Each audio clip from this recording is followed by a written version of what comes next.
right, you're pumped, you're excited, you're ready to go. It's time to buy a house. Welcome to the first part of a 7-part series of the home buying process. I'm your favorite realtor. My name is Lola, and I'm a licensed realtor in the state of Minnesota. My job is to make sure that homeowners, home buyers, and home sellers are making responsible decisions. Go ahead and subscribe because I share tips, tricks, and advice all of the time on my YouTube channel, my TikTok, and my Instagram. Now, let's go ahead and get on into it. The first step of the home buying process that we're going to talk about today is getting pre-approved, finding a realtor, and finding a lender. And yes, those things are going to happen simultaneously. One before the other is totally okay. If you go and find a realtor first, most of the time they're going to have relationships with a couple different lenders that they can refer you to. Now, you don't always have to use these lenders, but what's going to happen is the realtor has already built a relationship with this person. They know, they trust that this person can get the job done. Speaking for myself specifically, anybody that I have partnerships with, I know that they're just like me. I want them to run their business just like I run my business because they are a reflection of who I am. So I typically like to educate my clients. So everybody that I'm going to surround myself with, whether it's a lender, whether it's an inspector, whether it's an insurance agent, they're all going to be based around educating the client.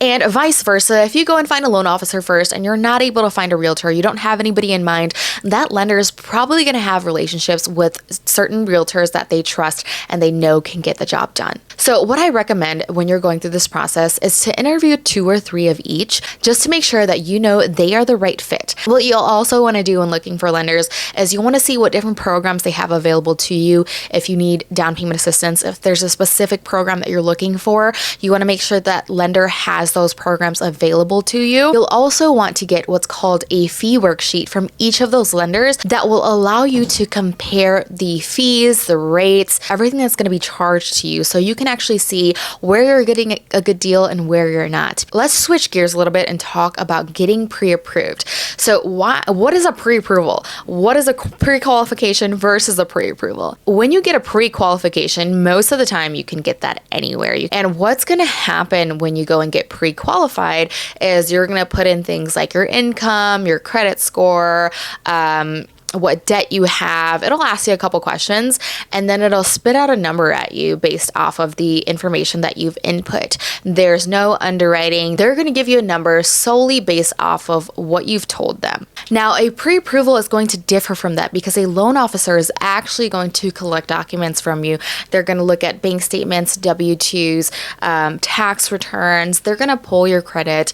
They're going to do an income verification. So they're going to take a look at what debt you have. They're actually going to run through, double check all the numbers, make sure that everything lines up in order to give you a pre-approval. Most of the time, they'll also run it through a system called AUS, and that underwriting system looks for any red flags that could potentially show up on that file. From there, a lender is going to determine whether you're pre-approved or not based off of your credit score to begin with.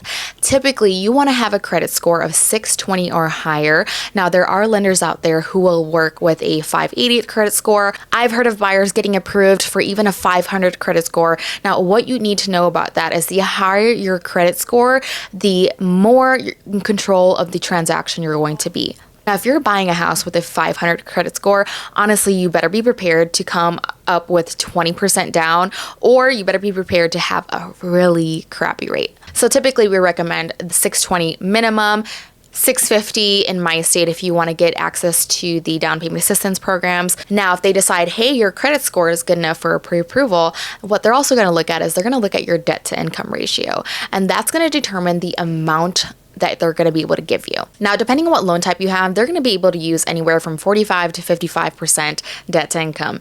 And what that means is all of your monthly debt, including your new mortgage payment, cannot exceed 45, 50, 55% of your income. And that's gross income before taxes and etc. Now, what's important to know about a pre-approval is that they don't actually approve you off of a whole number. So they don't approve you for a $250,000 house or a $500,000 house. They approve you based off of your monthly payment. And the reason why that is because your monthly payment amount will never change. That's what you're going to qualify for period. The amount of house you're going to qualify for can change. Now, if interest rates go up, what happens is the amount of house you're going to be able to buy is going to go down because you're paying more in interest now. Now, let's say, for example, you got approved for a $2,500 mortgage payment. That amount is not going to change. However, $2,500 mortgage payment at a 5% interest rate might be able to get you a $325,000 house, whereas a $2,500 payment on a 6% interest rate may only give you a $300,000 house. So as you can see, the amount of house you can buy will continuously change with things like rates and taxes and HOA fees. The monthly payment amount that you're qualified for is not going to change. And that is why you're qualified based off of that monthly payment. So what a lender's going to do to figure out the amount that you're pre-approved for is you're going to go in, let's say there's two of you and you guys make $6,000 together before taxes on a monthly basis. Now we're going to say that they're going to give you a 50% debt to income ratio that you can use. 50% is $3,000. And combined, both of you only have $500 in debt. So we're going to subtract that $500 from the $3,000, and that's going to give you $2,500 total that you're going to be approved for your mortgage payment, for your loan. And that's how they're going to determine that. So now that you understand what credit score you need and how the pre-approval process works, we're going to talk about some of the different loan types that you may qualify for when buying your first home. And in today's video, we're going to be talking about 3 different loan types. We're going to be talking about FHA, conventional, and VA loans. But before I get into that, I want to talk about PMI because I'm going to be using that word a couple times throughout explaining these different loan types. And I want to make sure that you understand what that is. PMI stands for private mortgage insurance. And all this really is an additional fee that's tacked on to your monthly mortgage payment, and it insures the lender in case a borrower or you defaults on the loan. That's really all it is. So now that you know what PMI is, let's talk about the different loan types. Now we're going to start with VA loans because I feel like they're the most upfront loan to really talk about. Now VA loans are for veterans, active duty military, and in some cases spouses. So if you have served or are currently serving, this could be an option for you. VA loans are great because they do not require any down payment. However, keep in mind that you may still have to pay some closing costs. They're also a lot more flexible and they offer competitive interest rates. VA loans also do not charge any PMI, so this is going to be a great option for veterans, especially because you get that lower monthly payment without the PMI. So that's really the gist of VA loans. Now we're going to talk about FHA loans. So FHA loans are insured by the Federal Housing Administration. They are government-backed loans and they're the most ideal loans for first-time homebuyers. Because they are government-backed, they're going to be a lot more flexible in terms of debt-to-income ratio, credit scores. Now what you need to know is all FHA loans will require you to pay PMI. And again, that's a monthly payment tacked onto your mortgage payment. And that PMI will never fall off of an FHA loan. So if you bought a house with a credit score of 620 and 5 years later you've got an 800 credit score, that PMI is not going to be able to fall off unless you refinance to what's called a conventional loan. And so with that, let's talk about conventional loans. Conventional loans are not backed by the government. They're typically suited for stronger buyers with better credit scores and a little bit more money saved, although that may not always be the case. But if you fall into this bracket of a strong buyer, typically conventional loans are going to be more competitive than FHA with rates, fees, PMI, etc. Then with the conventional loan, if you're putting 20% down, you're automatically not going to have a PMI. Now, if you're putting less than 20% down, you will still have some PMI. However, once you reach at least 20% equity in your home, you can request to have that PMI removed to lower your monthly payment. So now you know what credit score you need, how you get pre-approved, and the different loan types that you could get pre-approved for. Let's move on to talking about your realtor. When interviewing realtors, I recommend to find at least 2 to 3 different people to talk to figure out who may be the best fit for you. Now, I want to go into some of the questions that you should be asking these people when you're in the interview process.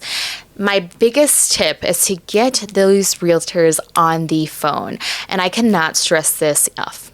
First of all, we all know that ChatGPT exists now, right? Like there's AI for all of the responses possible. So let's say you're asking a realtor questions through text or email. What this realtor can do is they can go to ChatGPT and say, hey, can you write an amazing response for me? You don't know if they're truly answering for themselves. The second reason why I stress that you get a realtor on the phone is that you get an idea of who they are, their personality. It doesn't matter if you're just in the beginning stages of trying to find somebody or trying to figure out who you want to interview.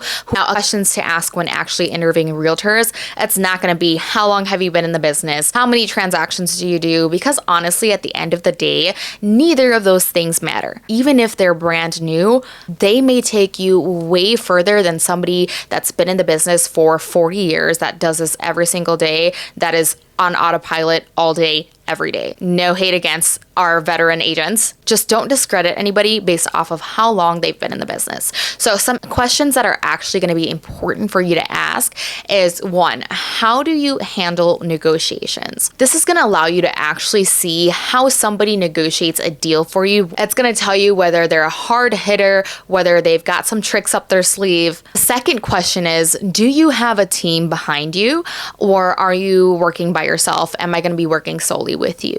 Oh, this is kind of a personal preference thing. Some people may want the agent to take care of every single aspect of the transaction, from the paperwork to the showings to negotiating and etc. What I will say based off of my own experience, because I've been a sole agent for my entire career and I've recently hired on some help to take care of the back end paperwork stuff as well as people to help with showings, is that sometimes one person can hit max capacity. And so when you have one realtor that's doing absolutely everything, what happens is they may miss something, and it's not intentional, right? They're just focused on so many different things. They've got their hands in so many different buckets that it can be very easy to miss something. So when you've got one realtor who's focused on making sure that you're educated through the process and making sure that you're getting into a home for the deal that makes sense, and that's their sole focus for all of their clients, they're going to be 100% all in on those two aspects of the transaction, while the other people they've got on their team are going to be 100% in on their own tasks and the transaction. So again, this is really a personal preference thing. That's just my kind of nugget from my own experience. Another really important question to ask a realtor is, what's keeping you in real estate? Why they got into real estate, because 9 out of 10 times, no matter what anybody says, most agents are going to get in real estate for the money or the time flexibility or a mix of both. Now, what keeps somebody in real estate is a completely different question. Trust me, I would know. When you ask this question, you can be sure that based on their answer, they are going to be a good fit for you morally, they're going to have the same values as you, and they're going to have your best interests at heart. But most importantly, out of all of those things, you want to make sure that you click with this realtor on a personality level. You want to make sure that you get along with them, that you mesh well, because if you don't have this relationship, you're not going to have any trust. And if you don't have trust in your agent, your relationship is a goner.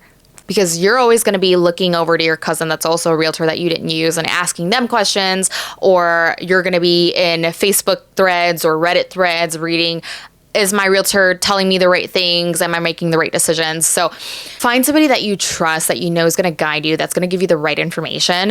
And honestly, that's not going to dictate your decisions. I always tell my clients that, hey, I'm going to give you the information.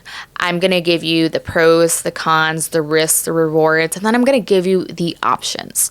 And based off of all of this information that I've given you, which option would you like to choose? All right, guys, that is it for this episode. Thank you so much for joining me on this first part of the 7-part series. Make sure you subscribe so that we can watch part 2, where we're going to be talking about actually finding a home. And I'm going to ask you for one last favor before you leave. Drop a comment below and let me know what your questions are as a first-time home buyer, so we can make sure that we get these things answered as we're moving along this process.